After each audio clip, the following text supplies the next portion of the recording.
everyone. There we go. Hey, Hey, long time no see. uh, I don't know. I'll try to log. Let me try to log in with my laptop. I don't know if I can. Okay, let me know. Okay. We'll give folks a chance to Yeah. pop in. Hold on. Hi, everyone.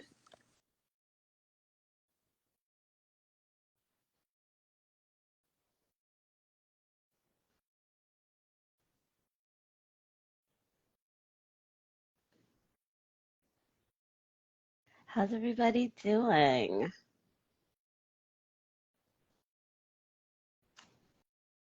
I see some hearts, but no one's talking.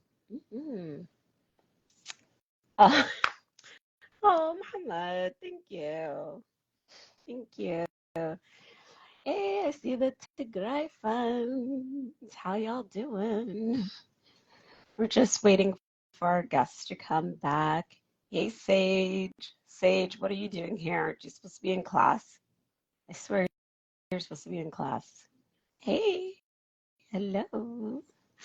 Oh, the Black Star. Okay, so here's the thing. This Black Star is actually for like pimples to dry them out.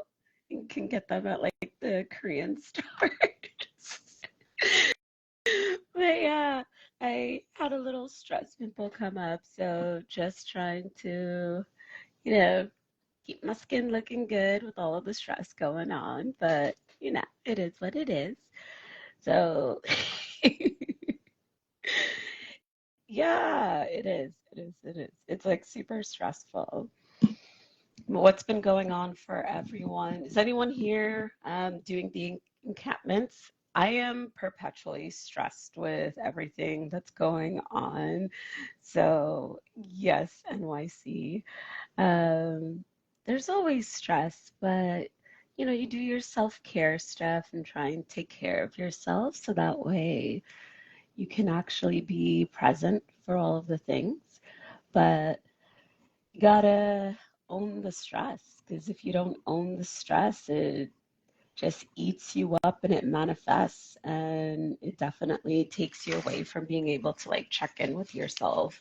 Um, yeah, same, but my best to support camps in the Bay Area. Love that. So I think I'm managing pretty well with regards to the stress. A couple of things that are keeping me grounded: my yoga practice, my spiritual practice, my family, my friends, and activism. Like, activism is trauma healing. I don't care what anybody says. It really does allow you to not just be completely overwhelmed by everything that's going on, but to at least feel like you can do something. But what's really important is to remember your circle and to remember what you do have control over and what you don't have control over. Because if you put all of your focus on just like the big thing, it's very, very easy to just be overwhelmed by it all. So really try and do your best. Yeah. How many baths a day to Hey, Hey, sorry, I was going through just having some chats with folks. I don't know, I'm gonna say like 4 baths a day. Just throwing out a number. Yeah, how are you doing? Are we good with the internet now? yes, yes. I was trying to log in on Amazing. my laptop, but I guess my phone will do. Oh, all good, all good. Well, thank you as always for coming. It's been a minute since I got to see you on live. Yeah, it was Hey. like last December.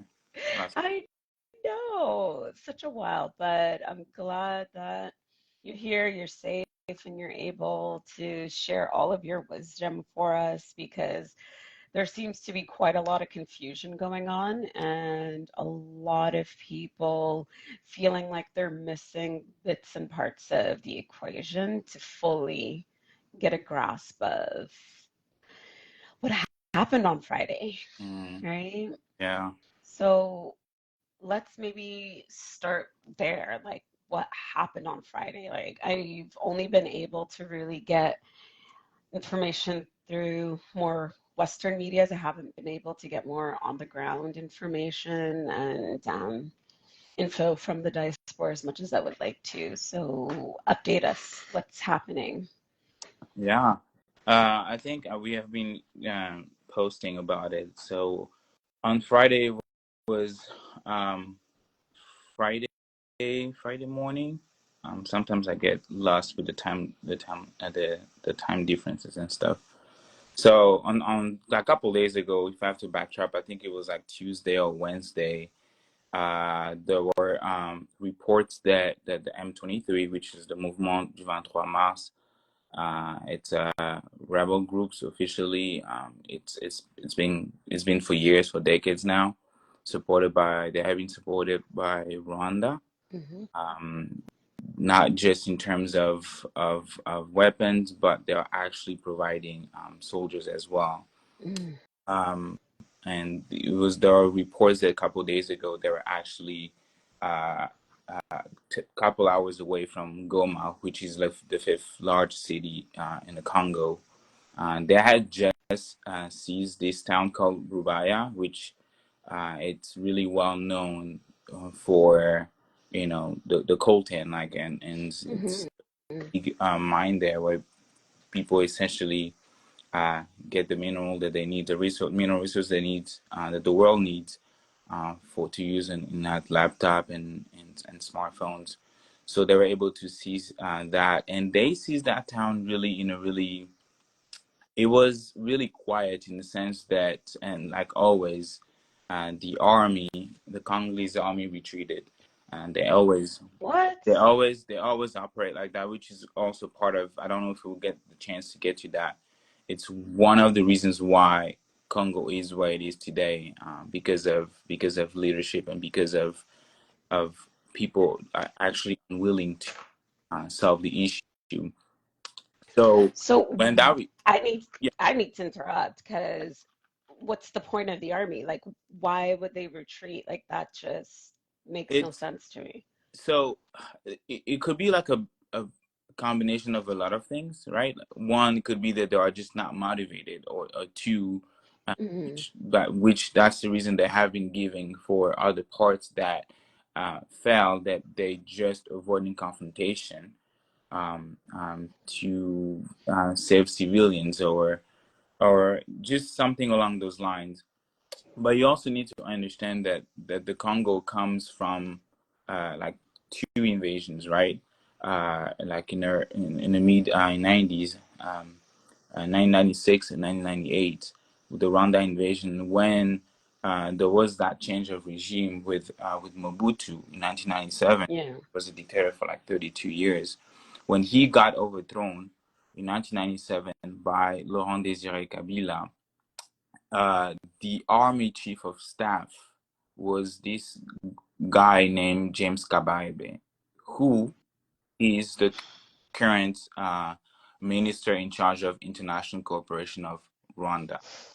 So you had somebody from Rwanda who was the chief of staff of the Congolese army, and it was really done intentional, right? And is that's just one of the many examples how the Congolese government and even the army was infiltrated, and then if you like fast forward, and all these rebel groups that were created or that have been created, you look at the head of those groups who are actually leading those groups, then you realize that there is a connection between them and Rwanda always. Uh, Sultan Makenga, for example, I think is in charge of the military wing of M23. He was, before being in charge of the M23 military branch, he was uh, um, uh, he was a general in the Congolese.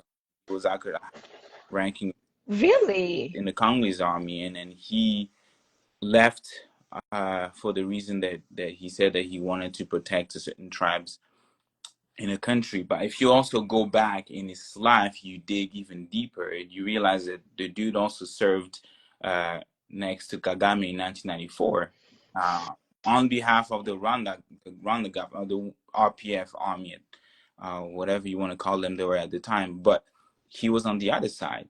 Then you ask the question, as a Congolese, I asked myself the question, when did it ever become Congolese? And you also have Yeah. Bosco Katanganda, who's currently serving, I think he was sentenced to like 30 years in jail for war crime against humanity.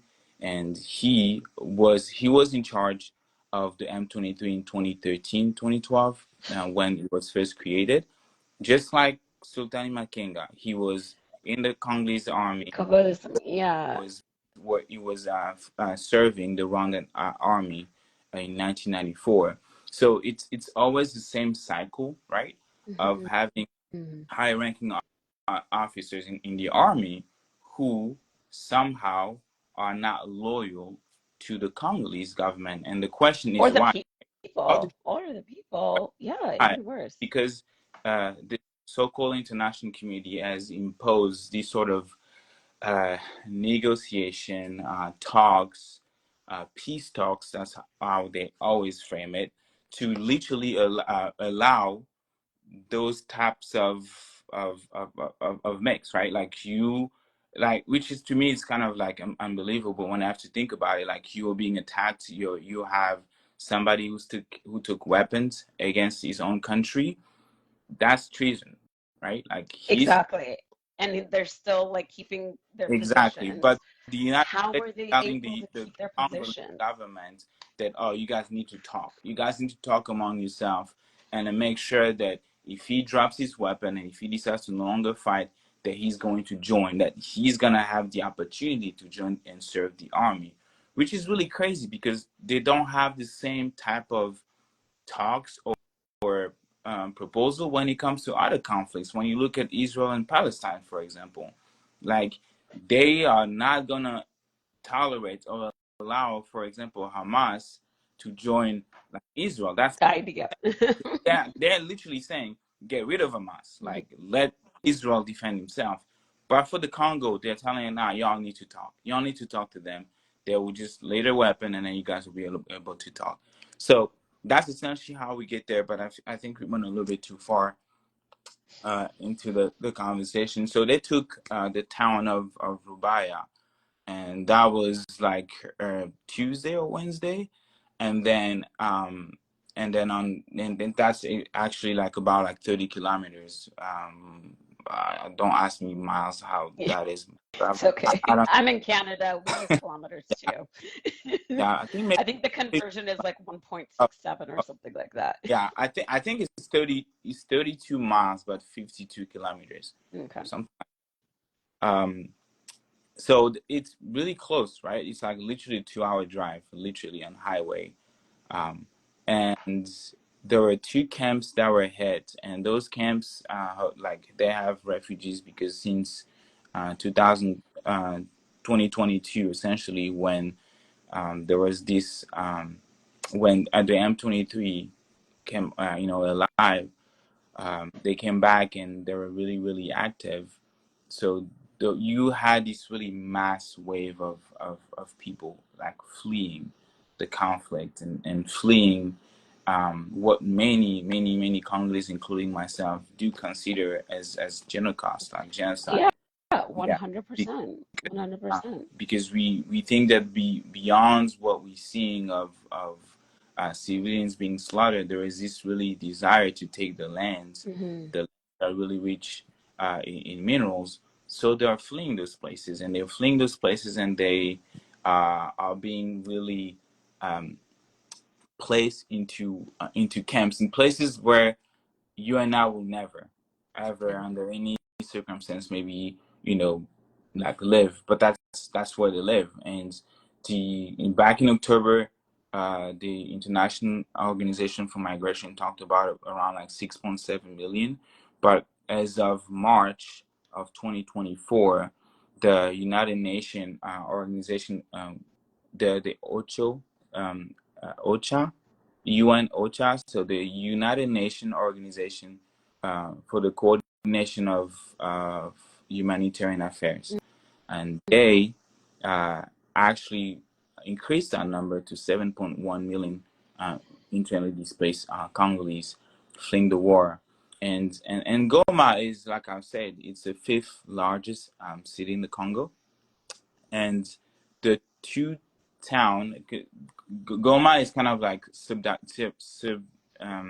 is broken into two main, if you want to say, I don't even know how to say that in English. I think a commune.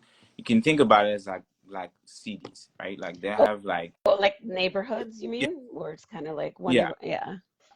And so they hit Lac Vert and then Mugunga. And uh, originally, right, when when the report came out, quickly you could hear that on the Rwandan side they were claiming that the FRDC um, are actually attacking their position from those camps, right? I cannot confirm that. Like I Hmm. don't know Hmm. what actually happened from those camps. There Yeah. is a military presence on the Congolese, like the Congolese armies, military present in those camps, that's for sure. And they retaliated, like the M23 retaliated, and then that's when we saw what happened. Um, official reports talk about 12 dead. That's what you're gonna see in like Yeah, mainstream. that's what I kept saying. And I know I'm Yeah, like, that can't be the the number. That can't number be the number. number is really high, and the reason why they keep I have my own theory, but also talking to someone who was on the ground, and I'm not gonna obviously, yeah, You know, keep them safe. Yep. the reason why they want to keep the number low is two reasons, right? One is because there is already that frustration in the Congolese population, among Congolese population, because we're talking about 3 decades of war, right? Where Yeah. the like two generations have seen that war. You have kids who are born into war, right? You have people maybe right now in the 40s and the 50s that they literally lost their parents. That's, yeah. Yes, because you have to go like trace back all the way to like 1996, right? So there is that fatigue in terms of why our government isn't doing anything to protect us, right? Absolutely. Why the Congolese government, forget about the US, forget about Rwanda, Hmm. forget about the M23, why the Congolese government is not doing anything to protect us.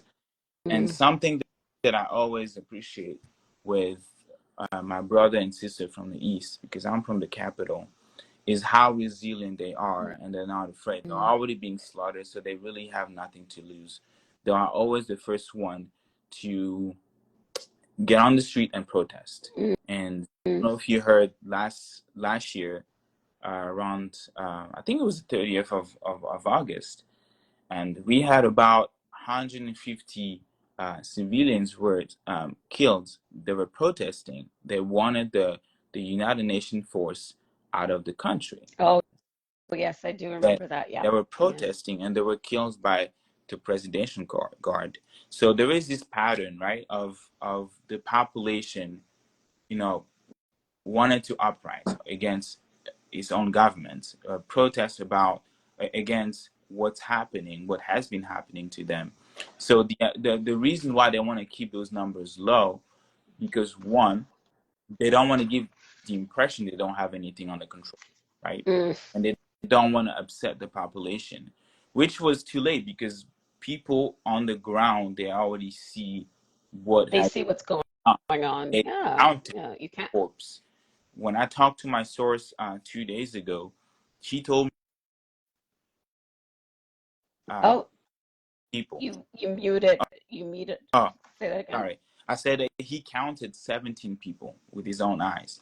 On the, 17. and then you had that there was like over 50 injured, and then they were sent to this hospital called Sebeko, uh, Hmm. uh, Sebeko Dosha, I think that's how it's called.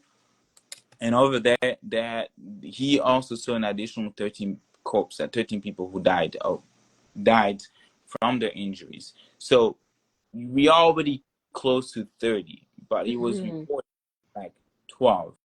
And just like last year, when the presidential guard um, uh, repressed the civilians who were protesting, they put that number to 7, but it was more than, yes. Originally, the spokesperson of the government said that 7 people were killed, and then after that, they were saying that, oh, there were violence, but there were already videos out, right? Mm, Same thing, right? They don't want to put the high number, but people on the ground, they have their friends, their family members, yeah.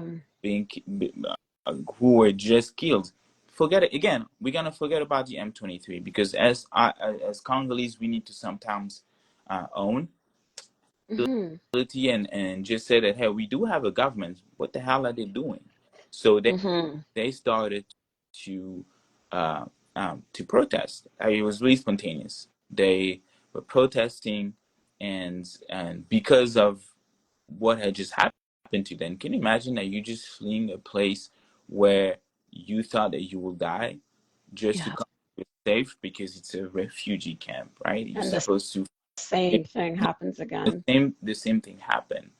And when they started doing that, they were also repressing violence, and people actually died. That's why when you read, for example, different communique around what happened on Friday, you would think that there is a contradiction. There is no contradiction. It's just clear that the M23 supporters It's are very intentional. Yeah. killing the population, but it is also true that the army also kills in a way to suppress the people.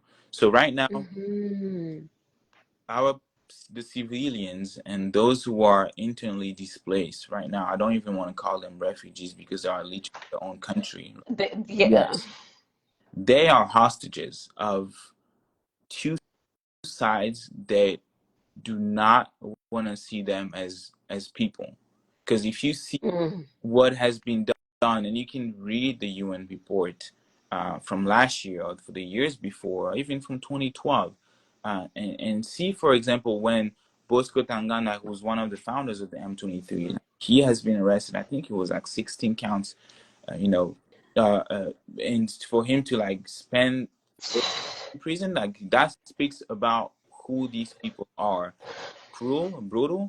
But you also have footage of what the Congolese army, because in the same reports, you also have accounts of what the Congolese army is doing to his own people, to their own civilians, to the civilians, just because they want to somehow consolidate the power of those who are right now ruling the country. So it is, it is, There's like it is, no yeah, safe space. Like you can't go to your government. They're just as much out to get you because power, power, power. yes, yeah.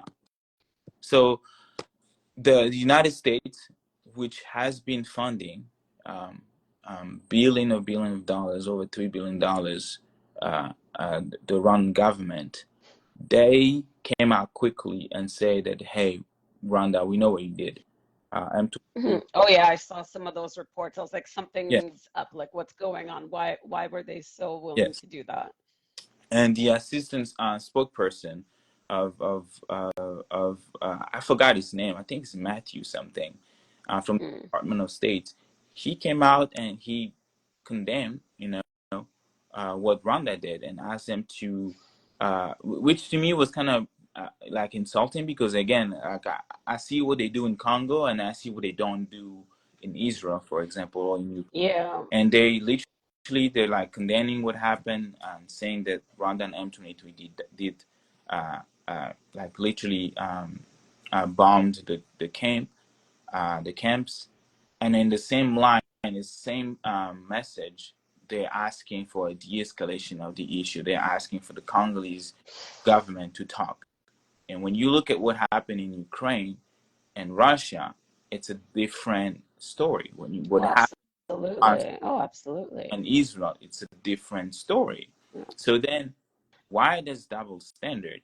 So that's maybe another conversation to also No, have. And absolutely. and you also So, the United Nations, like I mentioned, because people would think that it's a contradiction, but it's not. Uh, the United Nations went ahead. They did not blame. Rwanda, but they did ask for the Congolese army to trial those who were responsible. So then you that people were like, oh, Okay. wait a minute. Yes, Okay, that I did not read up yes, on. You're gonna have to say that again because like I was like you started with the UN and I was expecting something totally different and you just like took my head for a spin. So the UN yes, went to Congo, now Rwanda, went to Congo and asked them to hold people accountable. yes. What Which, people? well, the people responsible to what happened without really mentioning, which kind of like let room for interpretation, right? Because then people started saying, and especially M23 used that, right? And the Rwanda government used that as an evidence, and they were like, "Yeah, you saying that we did that, but the UN is asking the Congolese government to trial those who did it." But I have my own theory because it's after all, it happened on Congolese soil, right? And then Hmm. the M23 are, let's just be fair, a foreign army under the umbrella of few Congolese citizens. Uh, they are operating illegally in the Congo. So to me, I still think it is under the jurisdiction of the states of the Congo to capture those people and trial them. Right? So that's how I saw that. But it was also really odd not to have the UN, right, to name and call out Rwanda or the M Hmm. that. The Like that's just so sus to me. Like yeah, for me, so me here in Canada, if I don't know what's going on, if I don't know what's going on, and I still am envisioning the UN as like the good guys, yeah, and I'm seeing them as like the beacon. If I'm hearing that in my mind, I'm thinking, oh, Congo did someone from Congo did something. It's like someone from over there that was the bad one that like did something and the M23 were probably just retaliating. So like what happened in Congo that they incited all of this. Like that's what I would be thinking as someone who didn't know and just kind of took the UN for face value. yeah. But like I was trying to explain, like the M23 is a it's they literally took weapons. They don't believe in anything. They don't have a law to follow. Like I will argue, even though there's really, really grave violation of human rights in the Congo, that we do have a constitution, right? That there's something we Mm-hmm. say, hey, don't do that. M22 doesn't have that. So how are they going Mm, to trial the people? How are they going to bring their own people to justice? But it is problematic, right? That the UN yeah. has only been able to come up with reports and nothing else. Like the Congo is literally the one country that has the most UN force, like the UN presence in terms of military presence of the UN, So and yet how still, many people, like, so how much uh well, presence, like, it was about roughly? 20 to 15,000, but that has been decreased. They are actually leaving. They signed recently an agreement with the Congolese government, so they are expected to leave very soon. So that number is really like going down, Hmm. and that's why other countries like France, they still asking or hoping that the UN will stay. I would like the UN to stay, but under different, like under a different mandate.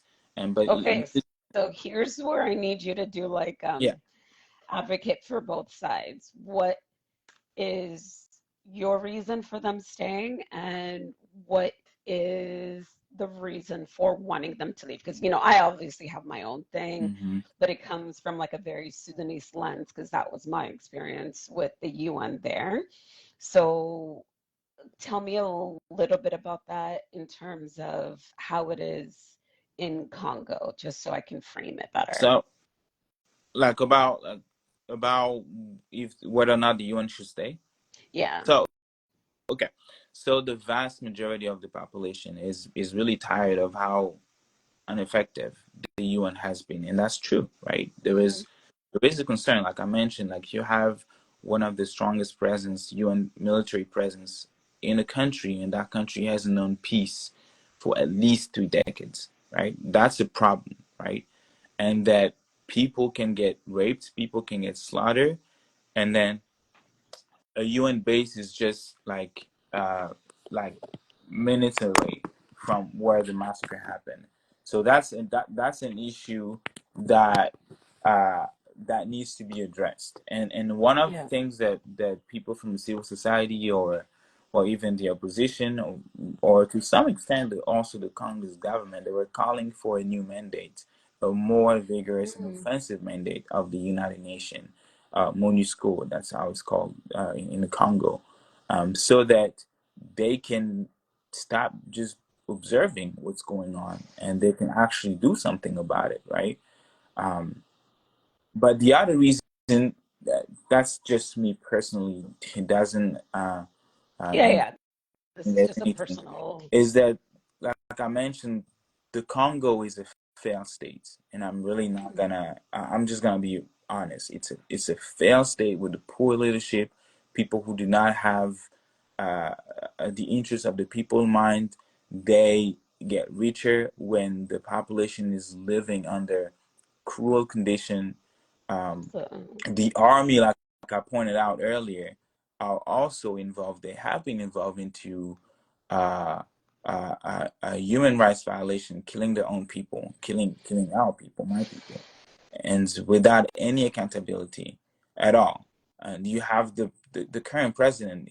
He said that last year that he was going to oppress the people, and that was actually weeks before the August 30th massacre. So mm, I was saying mm, that the civilians are really hostages of one, a mediocre leadership that does not care about them, yeah. and then two, on the other side is also a group of people who want them gone for the land, would want them gone for the resources.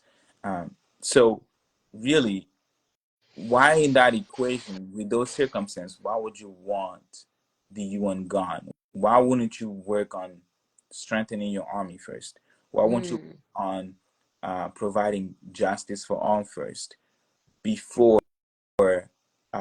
kicking out the UN, who has been, frankly, documenting all of the human rights that I'm At talking about? least that. Yeah, Yeah, at exactly. least that. Because otherwise, like, that's the one thing that I do have to give them credit for is they have been able to give us the numbers, they have been able to give us the information, they have been able to um, at least compile stuff so that those of us in the diaspora can do more. Mhm. Um, but for me, again, it's just like, does that need 50,000 soldiers? And it is, yeah, the situation, and you have the European Union who actually released a press statement this morning. They actually went ahead and didn't even mention Rwanda. They just talked about M23, like the M23 was Is one of it these hand in hand? exact like a whole entity separated. They got all their sophisticated weapon that surpassed, according to the UN themselves, UN soldiers. Like they said it last year. What? Yes, yes. And for them to be able to have the military capability that they have right now, like a state must be behind them. But the EU today, they released a press report saying a press statement saying that they condemn what happened and they want M23 to retreat. No mention of Rwanda at all. Uh, Mm. so there is really this issue in terms of those that we call partners, those that are supposed to uphold human rights. Let's not forget that the UN uh, and Human Rights Watch and all those fancy organizations, Amnesty International, they live in Western countries, right?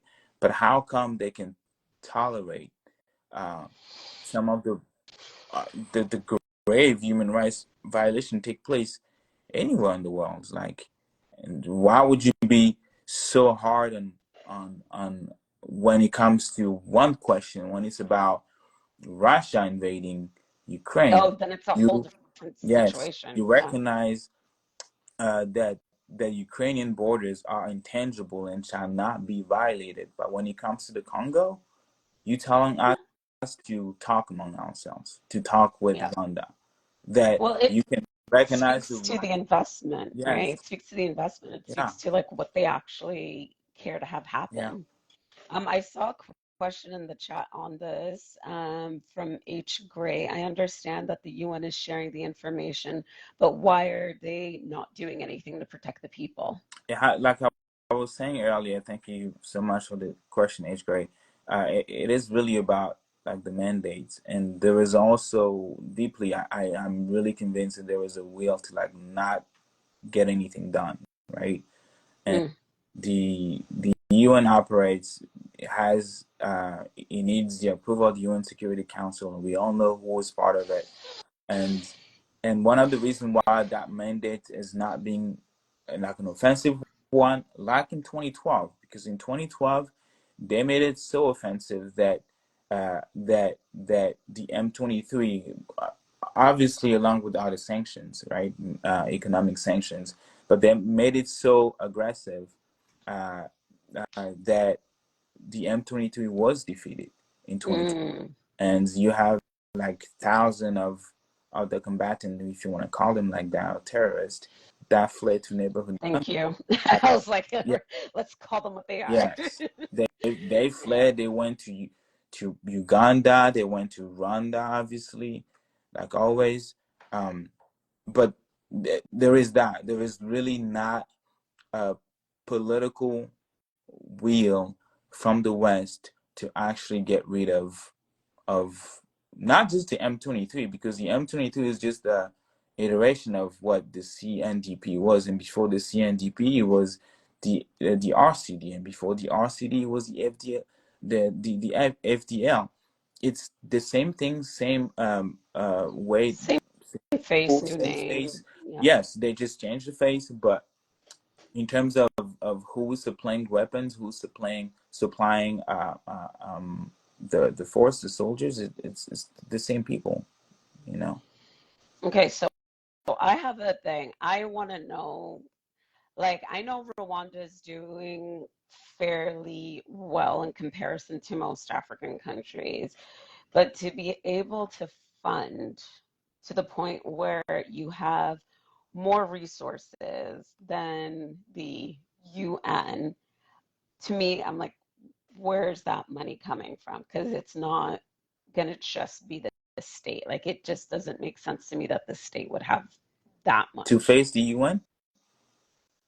No, like in terms of, you mentioned it earlier, where there's the military technology Yeah, of M23 surpassing that of the UN's military. yeah.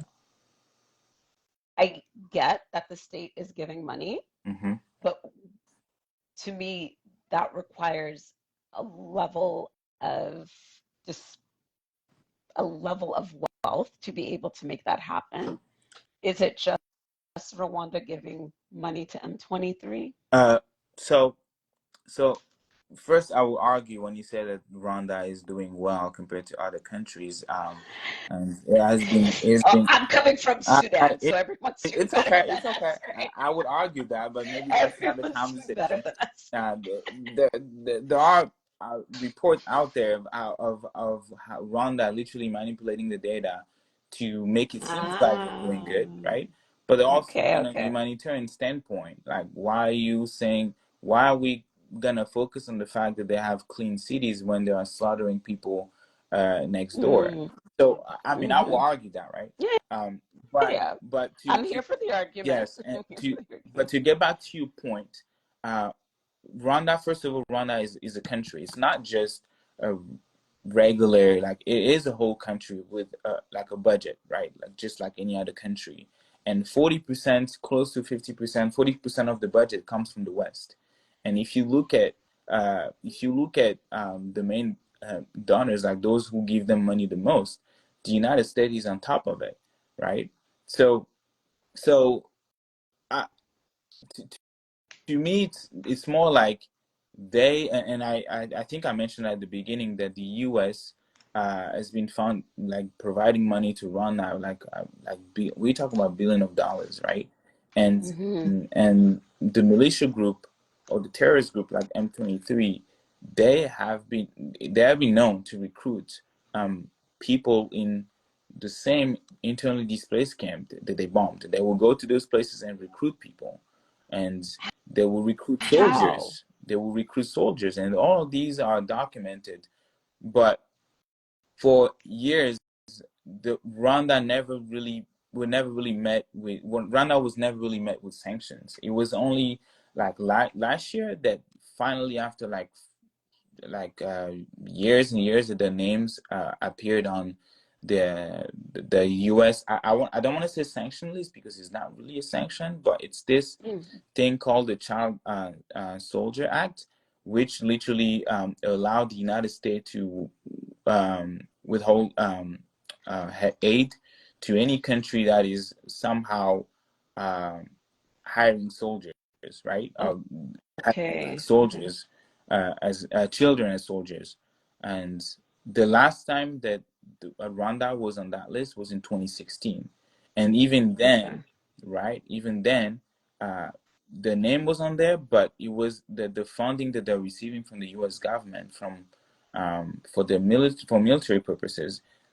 That money was never really fully waived. You know that they were still allowing the U.S. to do military deals with Rwanda to still train Rwanda soldiers, to still provide them with weapons. So yeah, I guess it's that the question, but the other question you should also ask, right? Because I really don't want to focus on Rwanda, honestly. Yeah. It's why the Congo hasn't been able to defend himself, right? And I did Hmm. mention uh, the infiltration of people and even the leadership who was mediocre and that had absolutely zero intention to fix the condition of the people. But there was Hmm. also on the military perspective, right? For the longest time, there was a embargo. That's how you said in Yeah, embargo. embargo. Okay, thanks. An embargo on the Congolese army, even though the UN and other countries don't want to call it like that, but the Congolese government had to notify the UN Security Council every single time that they wanted to get technology like weapons, like not any type of weapons, but like we talking about like big guns, right? They had to notify the UN, and obviously, like, can you imagine like every single time that Canada or Israel or the US want to get weapon, they have to notify everyone and let them know that hey, we are about to acquire those weapons, but also specify because there is a list specified exactly the type of weapon they are getting. And so in terms of intelligence, like you already have all of your Wow. military capability in the open, right? And I also mentioned all those like agreement, peace talks. So that kind of made the Congolese army the way they want the Congolese army to be, which is on the feet, so that they're not you know fixing anything. So I have a Yeah, question. So when the Congolese government decides, like, okay, we want to get XYZ military equipment, they give it to the UN. The UN is always going to approve it, but they'll just know what's yeah. going on. Most of the time, yes. I can't So basically, recall of a they time have that it. they say no, you cannot get it. They just had to notify. That's why they were able to lift it. And for the longest time, uh, uh, um, France and also the U.S. were against lifting that embargo, and they recently just did it. But for like years, the Congolese government had to. I might be the one of the critique of my government, but to me, it was ridiculous that we had to notify everyone Like and let them know that. weapons Are that you not kill an anyone. independent state? Like, I'm sorry. Like, Yes. I thought Yeah. you had your Yeah. independence. Like, and now I have to go to the UN and like be like, by the way, here's a full detailing of everything that we're going to have in our store. So that way, if you decide that you want to give that information to our neighbors, oh, Yeah. well, like, what am I going to do about it? And that interference also speak on how because it's not just in the army, right? It's not just in like dealing with military threats, right? Like M23 or Rwanda. It is also, and then as we have seen in like four election cycles or five election cycles now since the assassination of Patrice Lumumba, this constant desire to be into Congress business and decide, well, who are you going to elect as president? And if they want somebody who is someone revolutionary, who somehow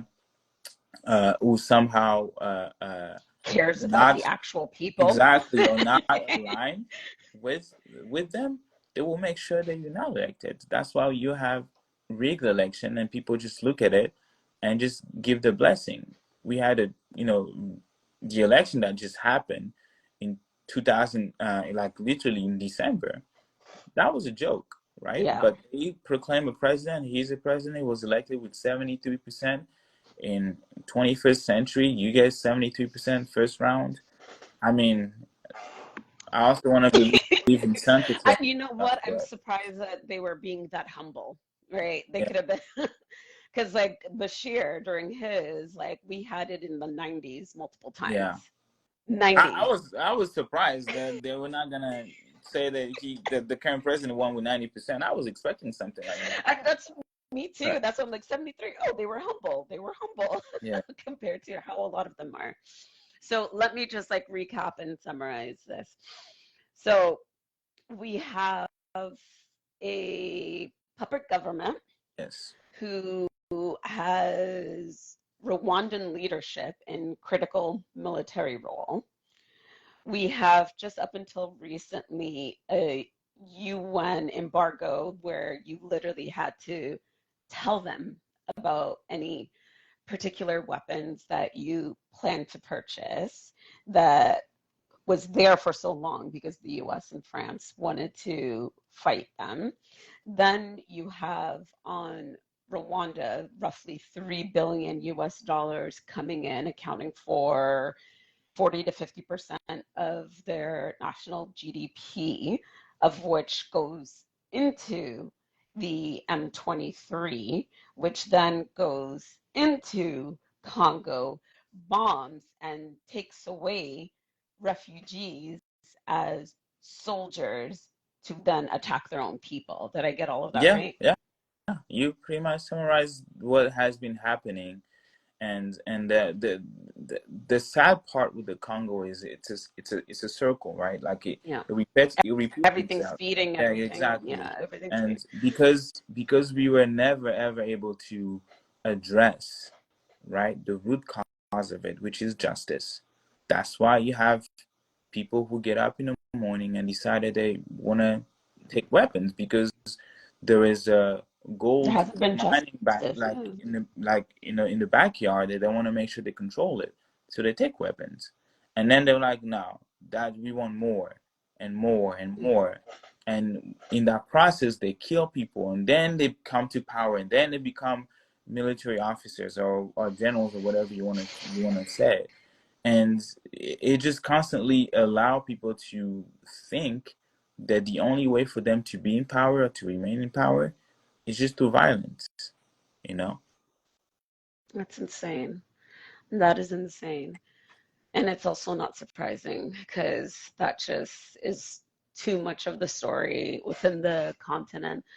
Now, those who are being taken from the camps to become soldiers, do you know anything about that process? Like, are we talking kids? Are we talking young adults? Are we talking force or It, bribing? Like, do it's we know anything? it's a little bit of everything, right? Mm. And when you read the UN reports talking about, for example, the recruitment of the M23, they do mention that the last one I think was published in December of last year, and they usually publish the UN reports, excuse me, on the Congo twice a year, Mm. usually during summer, like June, and then in December. And the latest one today, maybe it was the one before, but in the UN report, they do talk about really in details about how that recruitment happens. That sometimes they're gonna go ahead and threaten to kill your family, so which doesn't really give you any any other choice, right? Yeah.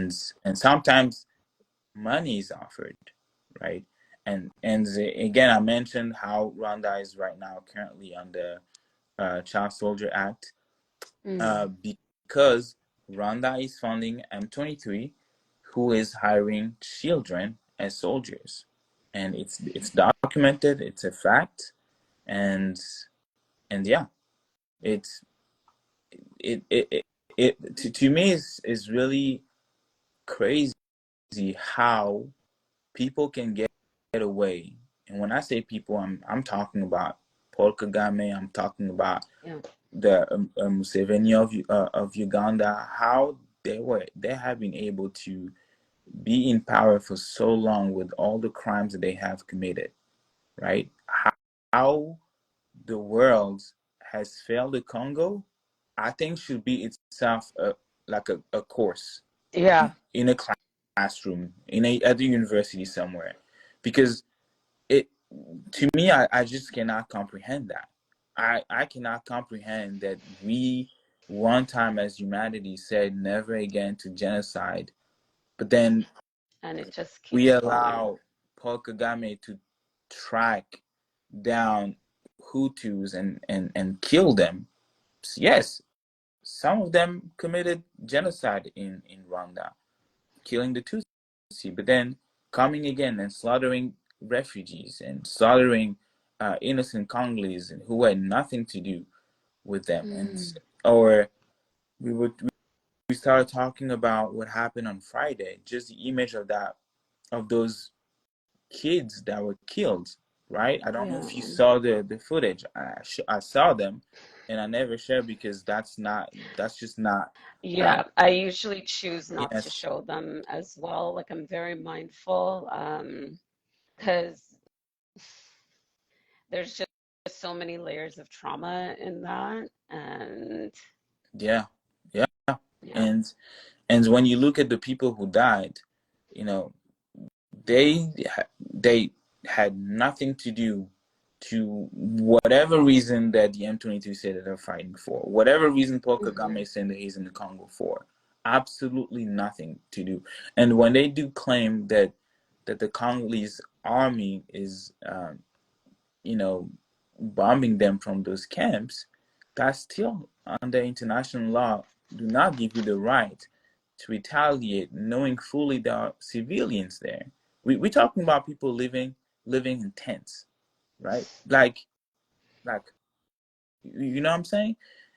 So the Well, whole but here's situation. even my thing. It's like if they're refuge, they're not refugees, they're IDP. Like if they're IDP in their own home country and you're the one occupying, they have, like we talk about, like the right to defend yourself. Like where does that even come into play? That's the whole conversation that I started when Yeah. I talk about that double standard, right? Yeah. About how You're international just law, not allowed. the interchangeability of the borders only apply to certain countries.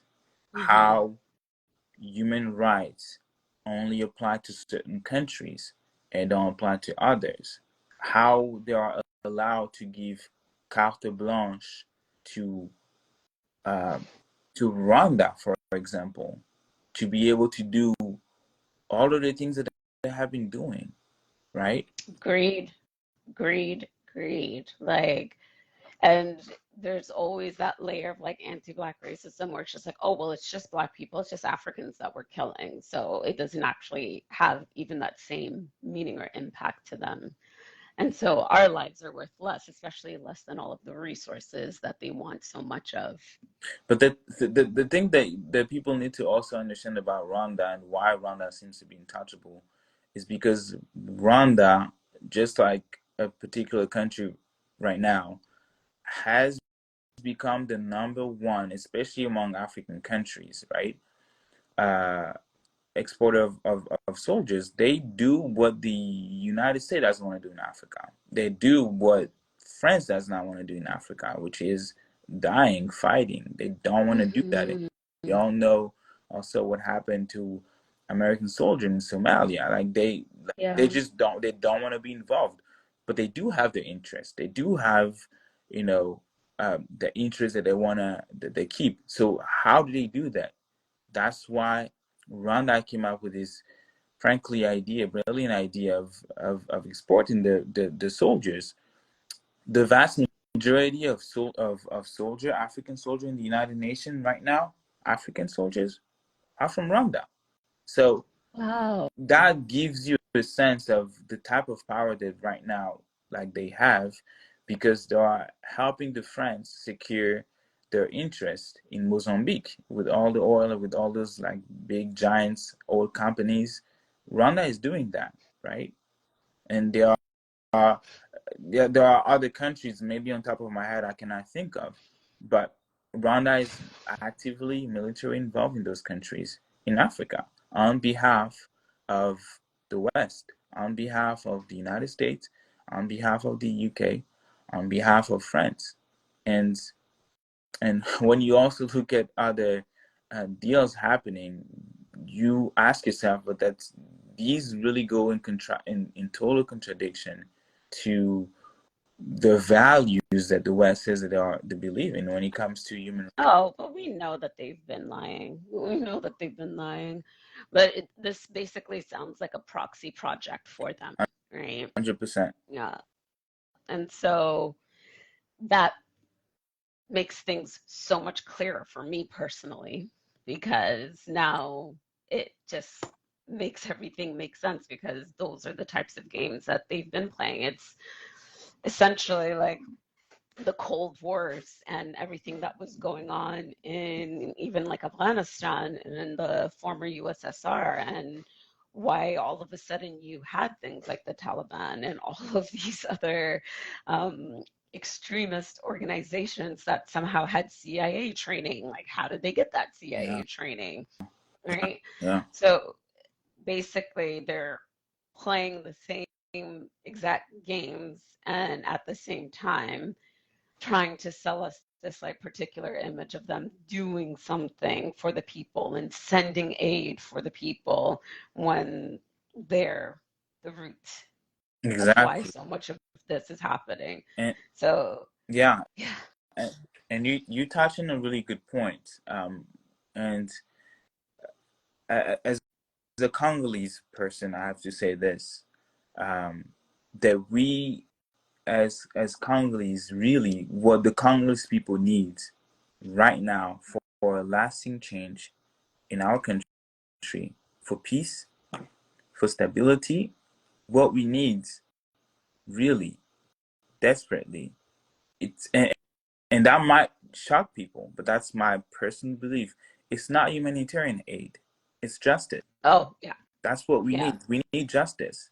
We need justice in terms of who is going to control the resources of our country. Mm-hmm. It should be Yep. Congolese people. It should be the people. Thank It you. shouldn't be multinationals. It Thank shouldn't be France. It shouldn't be you.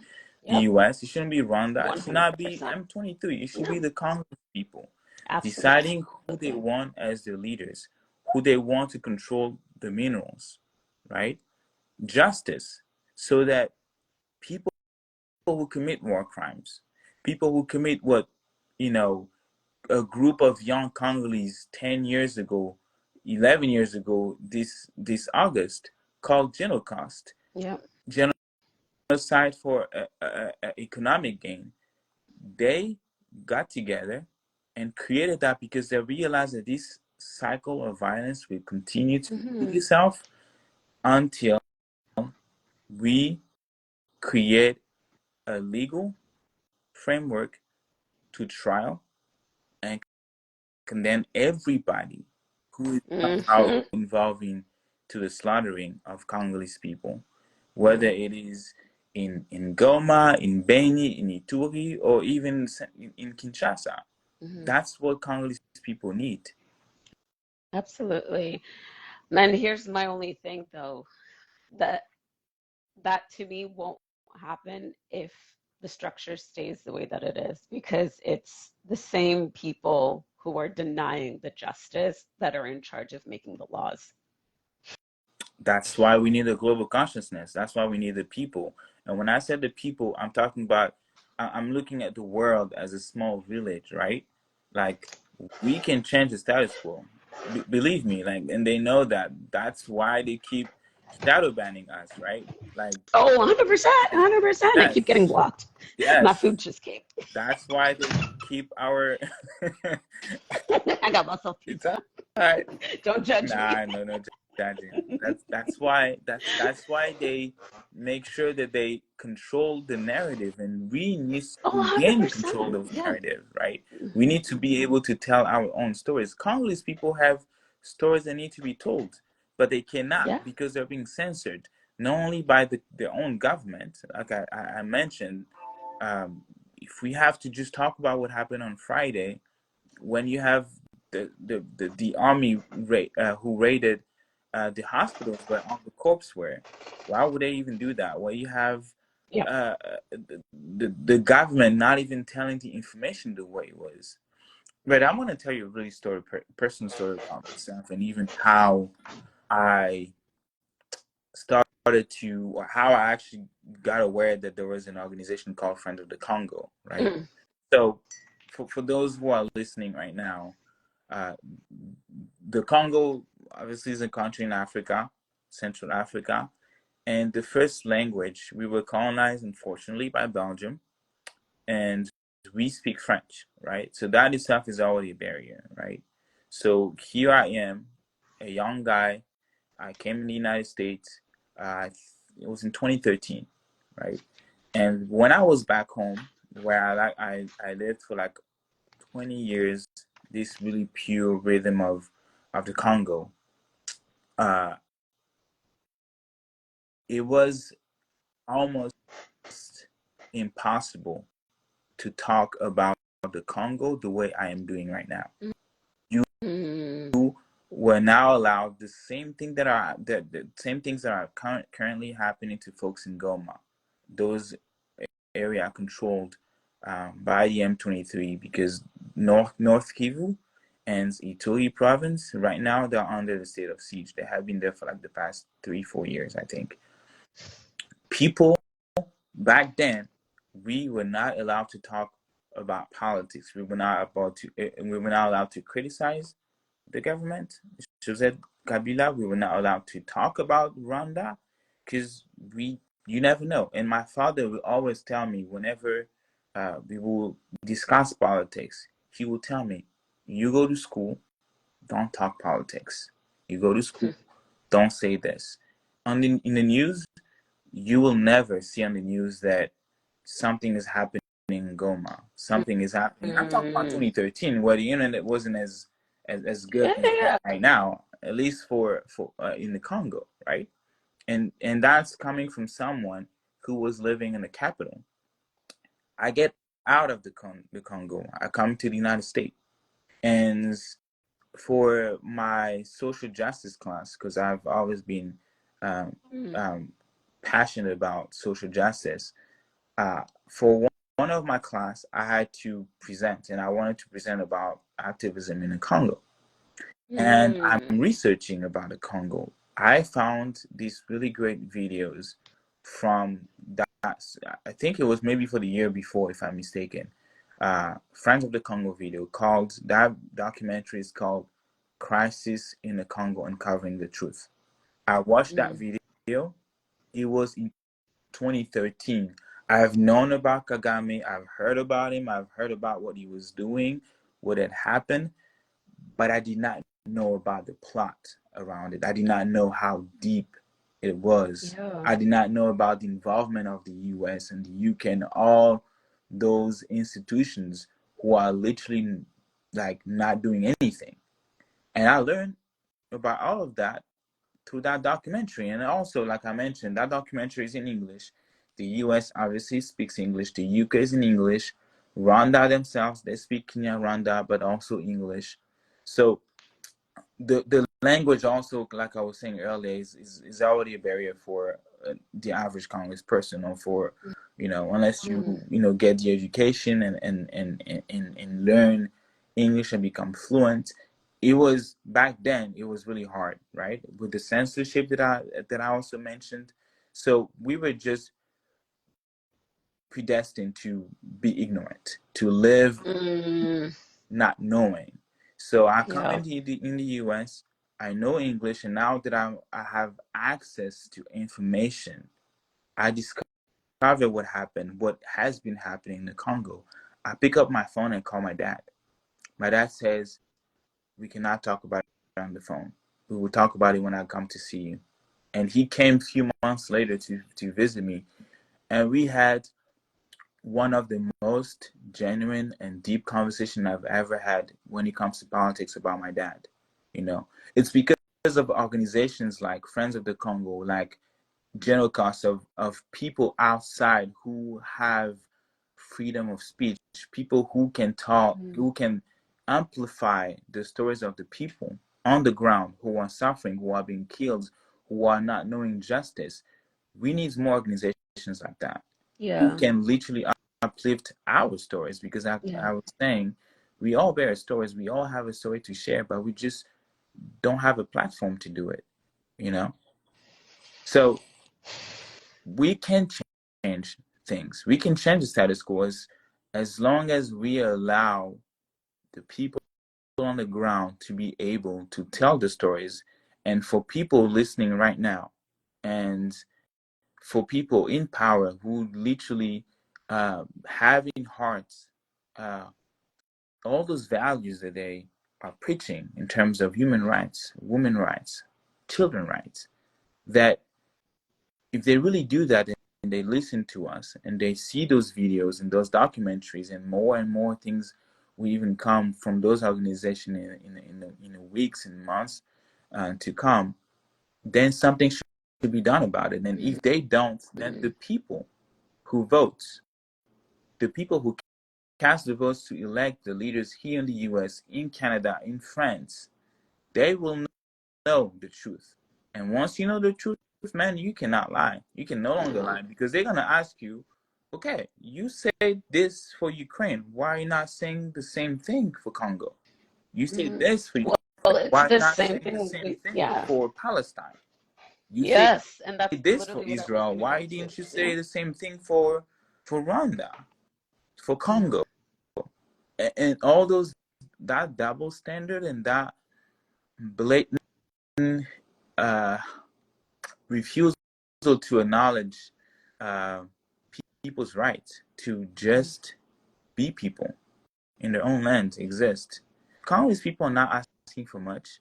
Like, I've been to Congo. People are happy the way they live. Mm. They don't need to make $15 an hour to be happy. They don't.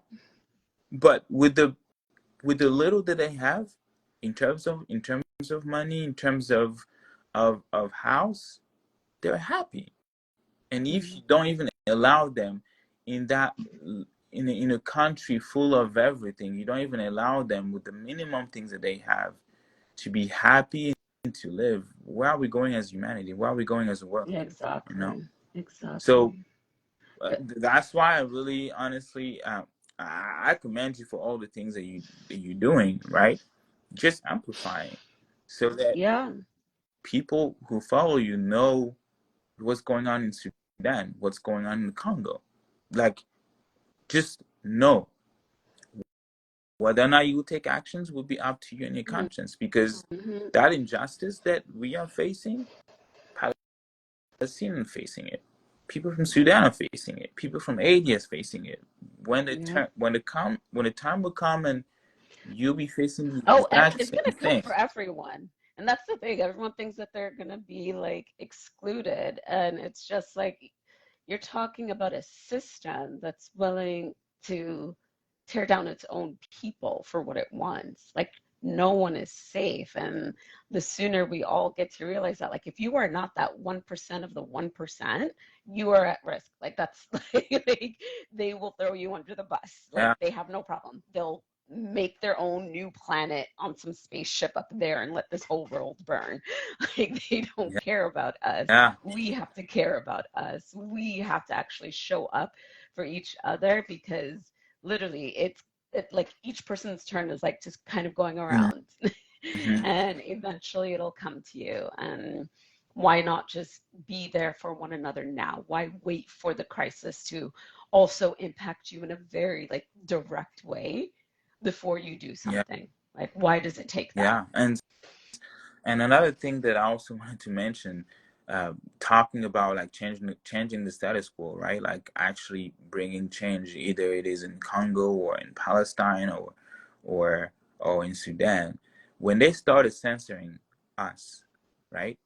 They thought that, you know what, they control the narrative because they were able to Mm-hmm. automatically make it so that whatever post that is about politics, that I don't see your post because they already Mm-hmm. mark it for me that I don't want to see anything of that has to do with politics. They're gonna reduce your reach. Like when you post, if your reach was like 50,000 people, that would be divided by two. But they Oh did not yeah. know. They did not know that there is strength in collaboration, that there is strength in solidarity. And that's why you see that even in more and more organizations. Let's collab. Let's Yep. denounce what's going on. Let's Yep. talk about the injustice happening, and we might Mm-hmm. be able to discover that it is of the same kind. Absolutely. And that's why it's so important to talk to one another. Because if nobody was talking to anybody, then imagine how much more challenging it would be if everyone had to do each thing in isolation and no one was there to like, okay, you need this, I have access to this. Let's, Mm-hmm. right? Yeah, yeah, I love all of that. So I gotta say thank you because this is always wonderful. yeah, And we definitely need to do this again. yeah, And I'm definitely going to be planning to do more fusion and more collabs, as you suggested. yeah. And we'll definitely try and get a, a Pan African live as well too, Mm-hmm. just so we can get more of that. But we'll definitely keep going, and I'm not going anywhere. I'm going to keep fighting for whatever Yeah, I need to fight for yeah, in whatever capacity I need to fight for. And it's just like, I don't know what's going on with my family. Ain't nobody heard from them in 3 months. We don't know. Are they alive? Are they dead? I got nothing to lose. So for me, I'm just like, I'm going after this whole thing because y'all took too much. yeah. Too much. Yeah, yeah, thank you. And Hmm. since we are there, and I think I'm allowed to say that Friends of the Congo will be launching very soon Mm. a series, and then you're gonna be one of the first guests. Uh, Voices Against Oppression, and like I said, I think I DM'd you. I had no idea that you were from Sudan. I had absolutely no idea Yeah. that you were from Sudan, and I feel like there are more and more. Uh, uh, because in the midst of everything that is happening around the world, it's very, very important that we amplify each other's voice, right? Just like you Absolutely. gave your platform for Friends of the Congo, for myself to speak, right? I think it's just normal that the Friends of the Congo reciprocate, right? And then we're gonna have these series of conversations about what's happening around the world so Mm. that people can actually start piecing together what's going on in the Congo is I perhaps love and it. maybe perhaps the same thing that is happening in Sudan in terms of external forces in terms of division and making it a Yeah, tribal conflict when it's actually more than that, right? absolutely. So Absolutely. yeah, you'll be one of the I'm first guests. Be very, having a very really good excited. conversation. Yeah. So Yeah. I have a lot of questions that I've already like pre-written about uh, Ah, about Sudan, about I'm ready. involvement. I'm So that would ready. be a really great conversation to have. I'm so excited. Yeah. Thank you so much. Like, this is so wonderful, and I'm so honored and I'm so humbled. And hopefully, I do my Sudanese people right. And hopefully, every time I've invited you here, you've at least felt Mm. some like being seen and being heard and being able to share your truth and the voices of those who have been left voiceless. Yes. Mm, Yeah. But Yeah. I'll repost and save. Yeah. Thank you. Voices Against Oppression is coming up, Yes. and yeah. Well, thank you. I have to say that. Thank you for hosting this conversation again, for educating people, for amplifying the voice of the Congolese people, and you do it every single day. And we never ask you to do it, and you did it, and that's because you care. I just wanted to put it out there. She's doing it, like on free time.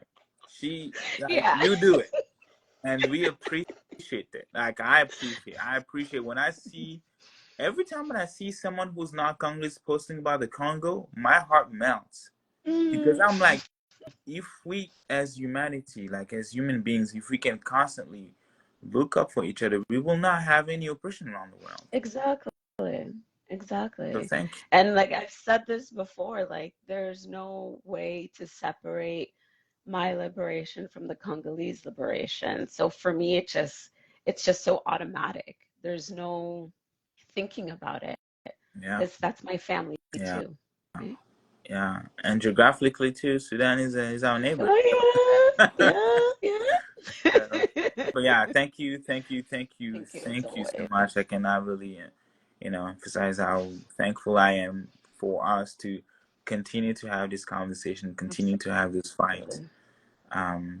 It is a really long and tiring path, but it is a path that we must take because if we don't, who will? Oh, exactly. Exactly. So make sure you self-care. Yeah. Make sure you rest. I'm gonna pig out and eat a lot right now. Yes. So good. Thank you. Yeah. Well, We'll talk soon, enjoy the okay? evening. Thank you so much. Appreciate it. Thank you. Thank you. Bye.